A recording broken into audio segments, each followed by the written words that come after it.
ఇప్పుడు 10th లేకపోతే 12thలోనండి CBSE board అయితేనేమో కొంచెం ఎర్లీగా మనకి ఎగ్జామ్స్ స్టార్ట్ అవుతాయండి. అంటే ఫిబ్రవరిలోనే స్టార్ట్ అయిపోతాయి వాళ్ళకి.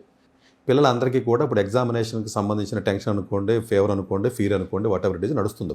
ఫస్ట్ ఆఫ్ ఆల్ ఏం చేయాలంటారండి, హిందీ లాంటి వాటికి కానీ తెలుగు లాంటి వాటికి కానీ ఏంటంటే మీరు బట్టి కొట్టి రాయడానికి అన్ని ట్రై చేయడానికి కుదరదు. బట్టి కొట్టాలి తెలుగు లాంటి బట్టి, కానీ కీవర్డ్స్ ఉంటాయండి. ప్రతి చాప్టర్కి కీవర్డ్స్ అంటారండి. ఆ కీవర్డ్స్ అన్నీ నోట్ చేసుకోవాలి. కీవర్డ్స్ అన్ని చిన్న బుక్లు రాసుకుని ఆ కీవర్డ్స్ని ముందు బాగా రిపిటేషన్ చేస్తూ ఉండాలి. డైనింగ్ హాల్లోను, పడుకున్నప్పుడు, పడుకోయే ముందు, వాష్రూమ్లోను, నడిచేటప్పుడు, బస్సులో ట్రావెల్ చేస్తున్నప్పుడు, ఇలాంటి టైంలో కూడా ఆ చిన్న బుక్ ఒకటి చేతితో పెట్టుకుని, పాకెట్ బుక్ ఒకటి, మన ఫోన్ నెంబర్ రాసుకుంటే బుక్లు వాడేమని చూసారు చిన్నప్పుడు, అలాంటి బుక్ ఒకటి పెట్టుకుని ఏళ్ళు పెట్టుకుని అది తీసుకుని అవుతూ ఉండాలి. ఇంటి బస్సులో ఉన్నప్పుడు టైం సేవ్ చేసుకోవడానికి.